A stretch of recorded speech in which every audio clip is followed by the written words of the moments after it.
C'est Duchesse ça. du Maine, reine des abeilles ou divinité capricieuse, cela dépend du point de vue qu'on adopte entre Saint-Simon et Madame de Staël de Launay. Alors pour le lecteur de Saint-Simon, la duchesse du Maine évoque immédiatement l'image d'une furie portée par une ambition démesurée et monstrueuse qui se disait prête à mettre le feu au milieu et aux quatre coins du royaume plutôt que de perdre la succession à la couronne. Cette femme impérieuse et passionnée par son rang, elle était après tout la petite fille du grand Condé, est aussi l'épouse du duc du Maine, fils illégitime de Louis XIV et honni de Saint-Simon, qu'elle poussera sa vie durant à désirer plus que l'ombre à laquelle le destiné s'abattardise, et pour lequel elle ira jusqu'à comploter lors de la fameuse conspiration de Sellamar. Si Saint-Simon lui reconnaît volontiers de l'esprit, qu'elle avait pourtant achevé, dit-il, de gâter et de corrompre par la lecture des romans et des pièces de théâtre, il peine à lui trouver de réelles qualités, et il est en partie responsable, avec Sainte-Beuve, dont il était question tout à l'heure, irresponsable avec Sainte-Beuve, dont la plume, comme le souligne Catherine Cessac, fut aiguisée par les écrits fielleux de Saint-Simon, responsable donc de la terrible réputation dont jouit encore aujourd'hui la duchesse du Maine. Pourtant, les portraits que font d'elle ses contemporains sont plus nuancés. Le duc de Luynes, dans ses mémoires, lui reconnaît un esprit supérieur et universel et une éloquence admirable. Il rappelle qu'elle avait étudié les sciences les plus abstraites, philosophie, géométrie, astronomie, et qu'elle parlait de tout en personne instruite. Madame du Deffand insiste sur cet esprit. Rien n'échappe à ses recherches et à sa pénétration. Elle est éloquente, elle a de l'art, de la finesse et beaucoup de vérité. Elle a de la grâce et de la noblesse dans les manières et dans les discours. Cependant, elle remarque et rejoint sur ce point Saint-Simon qu'elle veut fortement ce qu'elle désire. Aucune excuse ne lui paraît bonne lorsqu'on ne se soumet pas à ses volontés.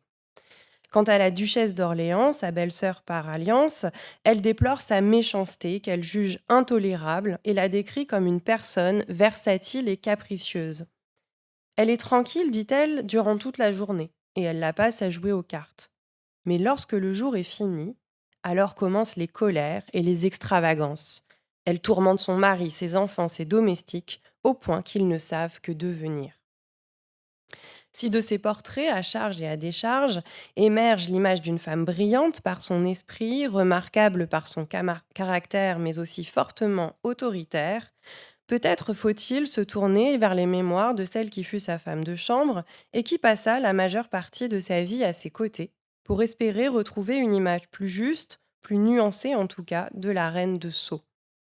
D'Alembert écrira d'ailleurs à Madame du Deffand le 23 janvier 1753, à la mort de la princesse: La duchesse du Maine est morte. Voici le moment d'imprimer les mémoires de Madame de Staël.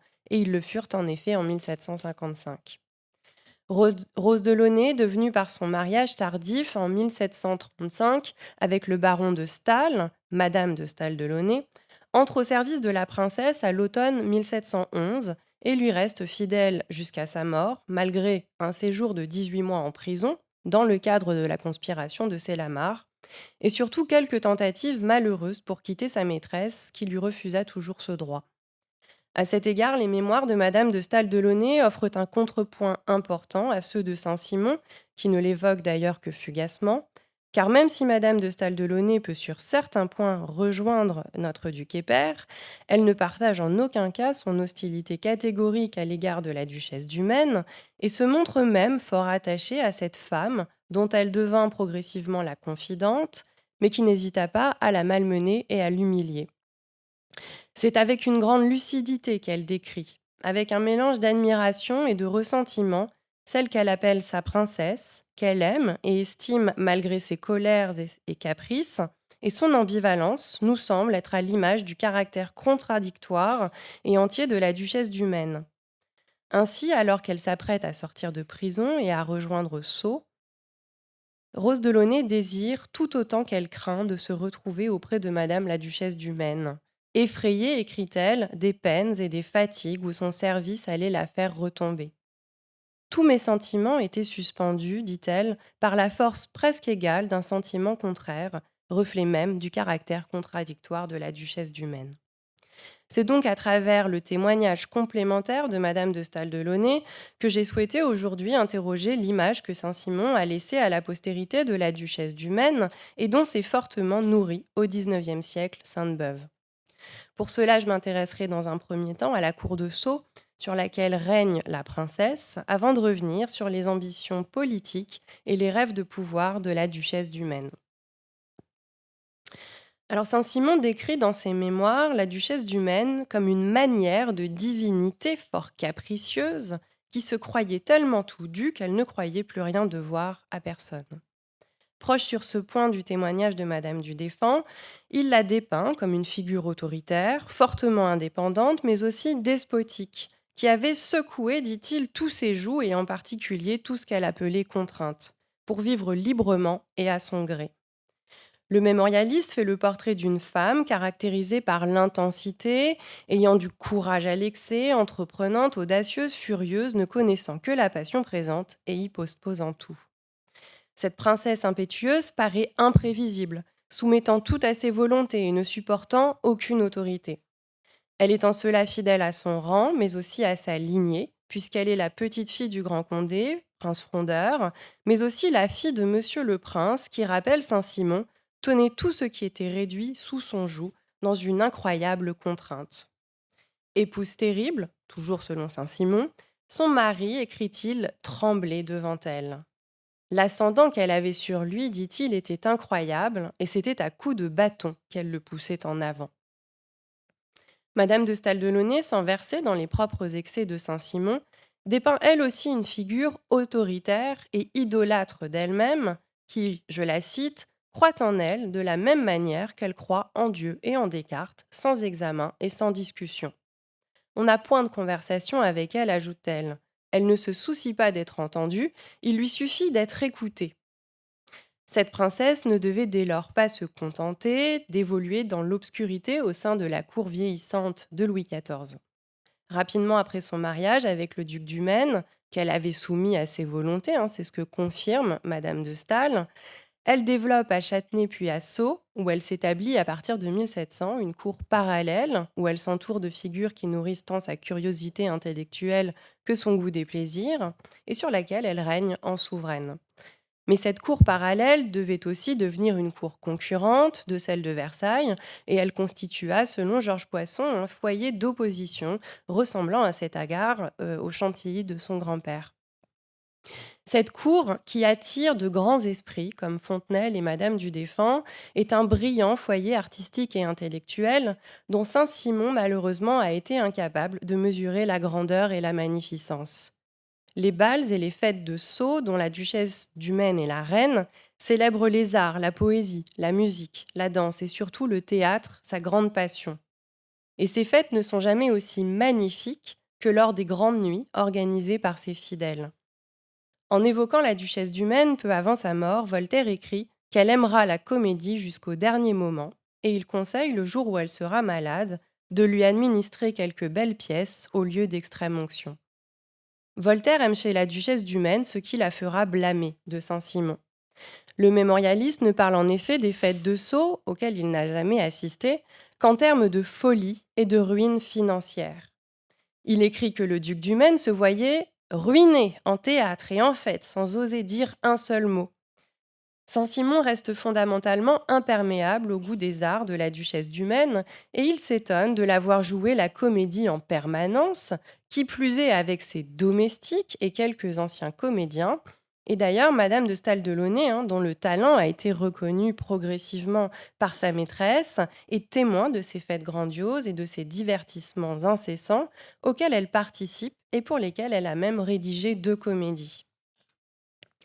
Saint-Simon critique aussi, ainsi sans la comprendre, la vie de Sceaux. L'assemblage bizarre des commensaux, dit-il, les fêtes, les spectacles, les plaisirs de ce lieu étaient chamarrés de ridicule. Il dénonce avec mépris le caractère composite de cette société, dont Catherine Cessac a montré au contraire la diversité et la richesse. Celle-ci écrit que les autres sont choisis non selon leur rang, mais selon leur qualité personnelle et la communauté de leur goût, ce que Saint-Simon ne pouvait assurément ni comprendre ni approuver. Le mémorialiste évoque ainsi la folie de la fatigue de s'habiller en comédienne, d'apprendre et de déclamer les plus grands rôles, et de se donner en spectacle public sur un théâtre. Monsieur Dumaine, ajoute-t-il, qui n'osait la contredire, était au coin d'une porte qui en faisait les honneurs. Outre le ridicule, ses plaisirs n'étaient pas bon marché. Saint-Simon ne voit dans ce goût des arts que dépenses et ridicule. Ce qu'il blâme plus que tout, c'est évidemment une mise en scène de soi publique, fort peu digne d'une princesse du sang et de ce que l'on doit à son rang. Asso, la reine des nuits, qui sait mettre en scène son pouvoir, crée en 1703 l'ordre de la mouche à miel, qui parodie avec ironie les ordres de la chevalerie médiévale. Cet ordre, qui, comme le décrit Madame de Staël, avait ses lois, ses statuts, un nombre fixe de chevaliers et de chevalières qui s'élisaient en chapitres, en grandes cérémonies, avait à sa tête la reine des abeilles, en la personne de la duchesse du Maine, qui n'hésite pas, avec ironie, à se désigner comme dictatrice perpétuelle, à laquelle le nouvel intronisé devait jurer fidélité et obéissance. Le pavillon de la ménagerie que la princesse fait construire en 1720 sur le modèle de Versailles fait d'ailleurs directement référence à son statut de souveraine, puisque le fronton de la façade principale était orné d'une ruche entourée de personnages à genoux, lui prêtant symboliquement allégeance. Et malgré leur dimension parodique et burlesque, les statues de l'ordre de la mouche à miel montrent bien ce qu'exige la princesse de ceux qui sont à son service.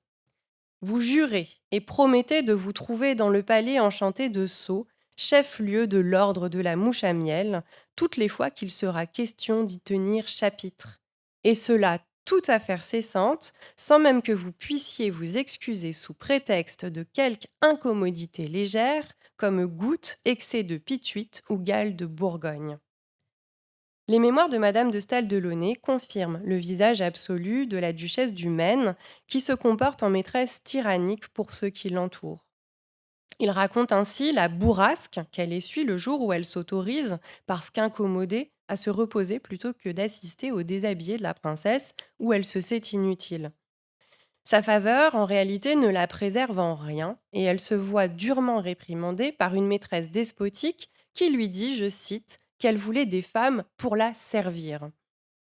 La princesse ne peut manquer d'évoquer ici le Louis XIV dépeint par Saint-Simon dans tout son égoïsme, indifférent à la grossesse de la duchesse de Bourgogne, dont la souffrance l'incommode car elle contrevient à ses désirs royaux. Plus tard, alors que Rose de Launay demande un congé pour revoir le couvent de son enfance, et alors qu'elle a quand même été en prison pour la duchesse du Maine, la princesse se révolte contre cette proposition.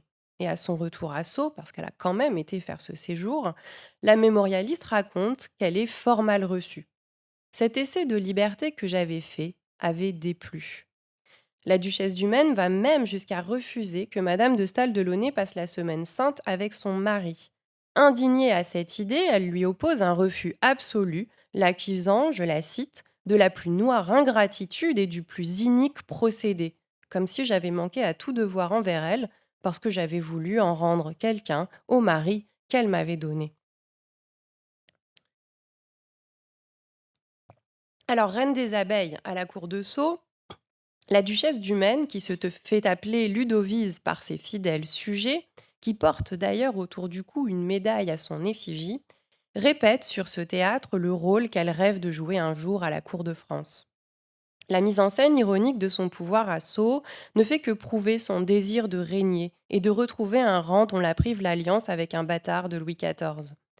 Convaincue de l'inégalité qui la sépare du duc du Maine, auquel elle reproche l'honneur qu'elle lui avait fait de l'épouser, elle ne cesse d'agir pour élever son époux qu'elle instrumentalise au-dessus de sa condition illégitime. Et telle Lady Macbeth, elle pousse son mari à agir tout en s'indignant régulièrement, explique Saint-Simon, contre sa prudence et ses mesures qu'elle appelait « misère de faiblesse ». De larges pans des mémoires de Madame de Staël-Delaunay sont ainsi, eux aussi consacrés aux ambitions politiques de la princesse. Elle la décrit ainsi, toujours occupée depuis qu'elle avait épousé Monsieur le duc du Maine, à lui procurer et à ses enfants un rang égal au sien et tous les honneurs des princes du sang.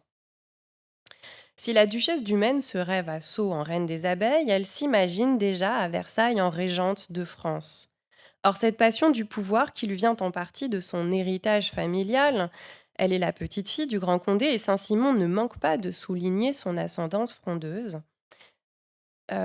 Cette passion du pouvoir semble s'être nourrie, si l'on en croit les mémoires de Saint-Simon, de tout un imaginaire romanesque et théâtral qui a alimenté ce que Damien Crelier a nommé son bovarisme politique.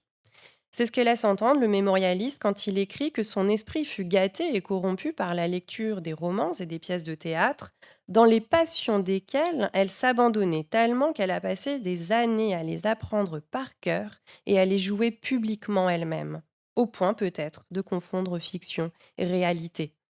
Si Saint-Simon n'établit pas de lien direct entre la conspiration de Célamare et le tempérament romanesque de la princesse, il la dépeint cependant le jour de son arrestation en héroïne tragique et furieuse. L'héroïne de roman, farcie de pièces de théâtre qu'elle jouait elle-même à Sceaux depuis plus de 20 ans, ne parlait que leur langage, dit-il, où les plus fortes épithètes ne suffisaient pas à son gré à la prétendue justice de ses plaintes. Elles redoublèrent en éclats les plus violents quand à la 3e journée, elle apprit enfin qu'on la conduisait à Dijon. Ses projets connus et renversés, l'insolence qu'elle disait éprouver d'être arrêtée, tous les insupportables accompagnements de sa captivité dont elle n'avait cessé de se plaindre en furie, ne furent rien en comparaison de se voir mener dans la forteresse du gouvernement de Monsieur le Duc. Elle vomit contre lui tout ce que la rage soutenue d'esprit peut imaginer de plus injurieux. Si la duchesse du Maine a conspiré, c'est avant tout notre François Ravier, en comédienne et en tragédienne. Et le récit de Madame de Staël-Delaunay conforte à sa manière cette image d'une princesse qui s'est perdue dans un monde d'idées nourri par un imaginaire livresque et familial. Très lucide, Rose Delaunay, qui a assisté sa maîtresse dans ses projets et qui est persuadée du triste sort qu'elle allait subir, montre la princesse s'accrocher à de vaines chimères. Ces mémoires soulignent en effet l'amateurisme des entreprises de la princesse, qui dès 1717 se lance, à corps perdu, dans un grand mémoire pour défendre les droits des princes légitimés contre les princes du sang, et dont en fait la conspiration de Célamare sera le prolongement. Rose Delaunay dépeint le trafic d'érudition qui se fait à la cour de Sceaux, où passaient charlatans, savantasses, ce mot est d'elle, et gens obscurs, qu'elle décrit d'ailleurs comme des acteurs jouant un rôle dans ce qu'elle appelle notre grande pièce, ce qui laisse entendre que le monde est pour la duchesse du Maine une scène sur laquelle elle joue ici son plus grand rôle. Quant aux mémoires, auxquelles la duchesse du Maine passe ses nuits, se comparant au milieu de ses livres à Encelade abîmée sous le mont Etna, il n'est qu'un texte farci de demi-vérités, beau et bien écrit, certes, mais absolument inefficace. Très clairvoyante, Madame de Staël-Delaunay présente la duchesse du Maine comme une femme de combat qui s'est malheureusement enfermée dans ses illusions de papier, s'accrochant à tout espoir, comme, dit-elle, on fait au brin de paille qui flotte sur l'eau quand on se noie. Ces efforts n'aboutissent à rien et se soldent par un arrêt, enlevant aux légitimés leur droit à succéder à la couronne. Et on sait, quand on a lu Saint-Simon, que le lit de justice de 1718 finit de leur ôter tout pouvoir. Saint-Simon, particulièrement fielleux, évoque au lendemain de cet événement les folies, dit-il, de la duchesse du Maine, je le cite, tantôt immobile de douleur, tantôt hurlante de rage, et il décrit son mari, pleurant journellement comme un veau, des reproches sanglants et des injures étranges qu'il avait sans cesse à essuyer de ses emportements contre lui. Or, c'est dans ce contexte, ce que montre bien Madame de Staël-Delaunay, que naît la conspiration de Célamare. Face à la douleur de voir chuter l'édifice qu'elle avait travaillé toute sa vie à élever, la duchesse du Maine se tourne désespérée vers l'Espagne pour engager le roi à soutenir son mari et sa famille qu'elle dit être opprimée. Cependant, alors que Saint-Simon décrit la duchesse du Maine tempêtant comme une furie contre ses geôliers qui l'emmènent à Dijon, Madame de Staël-Delaunay dépeint l'étrange fermeté d'âme avec laquelle la princesse attend son arrestation, dont elle était, écrit-elle, si peu troublée qu'elle fit beaucoup de plaisanteries tirées du sujet où chacun se prêta. Et cette nuit d'alarme se passa fort gaiement. Je pris un livre que je trouvai sous sa main pour lui insinuer de dormir. C'étaient les Décades de Machiavel, marqués au chapitre des Conjurations. Je le lui montrai, elle me dit en éclatant de rire « Ôtez vite cet indice contre nous, ce serait un des plus forts. » Il me semble que ce hasard n'en est pas un, et qu'il traduit singulièrement, sinon le goût romanesque de la princesse, du moins la porosité qui existe pour elle entre la vie et les livres. L'image que les mémoires de Madame de Staël-Delaunay recréent de la duchesse du Maine contraste avec la folle représentation qu'en a laissée Saint-Simon. Là où le duc et père ne voient qu'un monstre avide de pouvoir et une femme à laquelle la tête manquait sans cesse de tourner, et c'est un point sur lequel il insiste beaucoup, Madame de Staël-Delaunay décrit une princesse parfois souffrante, parfois humaine et bien plus attachante malgré ses inconséquences. Ainsi, après le lit de justice, elle écrit que son état ne pouvait se dépeindre. C'était un accablement semblable à l'entière privation de la vie ou comme un sommeil léthargique dont on ne sort que par des mouvements convulsifs. Pourtant plus d'une fois humiliée et rabaissée par la duchesse du Maine, Madame de Staël-Delaunay fait part des sentiments complexes qu'elle éprouve pour sa maîtresse, mêlés de compassion et de clairvoyance, d'attachement sincère et de désir de fuite. Elle partage ainsi son abattement après le lit de justice et s'en étonne a posteriori. Nous restâmes atterrés, écrit-elle. J'admire comment se rend personnel tout ce qui regarde ceux auxquels on s'est entièrement dévoué. Je fus 3 jours et 3 nuits sans prendre le moindre repos. Mes propres malheurs ne m'ont jamais touchée si sensiblement. Or, c'est ce dévouement qui la conduira même à souhaiter passionnément, dit-elle, accompagner sa maîtresse en prison en 1718, même si elle sera finalement enfermée séparément à la Bastille. À sa sortie en 1720, elle retrouve sa princesse avec une joie mêlée d'angoisse, princesse dont la prison ne semble pas avoir modifié le caractère. Elle me parla beaucoup et me questionna peu, écrit-elle. Ses mémoires se terminent sur l'évocation touchante de la mort du duc du Maine en 1736. Madame de Staël décrit la dévotion de la duchesse à l'égard de cet époux mourant dans d'inexprimables souffrances. Je la cite. « Les soins et l'assiduité qu'exigeait l'état du prince son mari la tinrent une année entière à Sceaux, dans une cruelle attente pendant laquelle, sans être rebutée par les horreurs d'une affreuse maladie, elle remplit auprès de lui tous les devoirs qu'il pouvait attendre de sa part. » Ainsi, bien loin de la furie ambitieuse et vaine de Saint-Simon, la duchesse du Maine, telle que l'a immortalisée Madame de Staël-Delaunay, nous apparaît dans toute sa complexité, ses contradictions et son ambiguïté. Cette femme impérieuse, fière et tyrannique, qui avait la trempe d'une reine de France au point d'éclipser son époux, qui sait être fidèle et loyale tout autant qu'indifférente, est aussi une femme émouvante et prisonnière de ses illusions. Sa détermination, sa persévérance nous peignent l'image d'une princesse combative, mais impuissante et empêchée, dont le seul pouvoir, malgré son intelligence, n'eut jamais pour autre théâtre que son palais de Sceaux. Je vous remercie.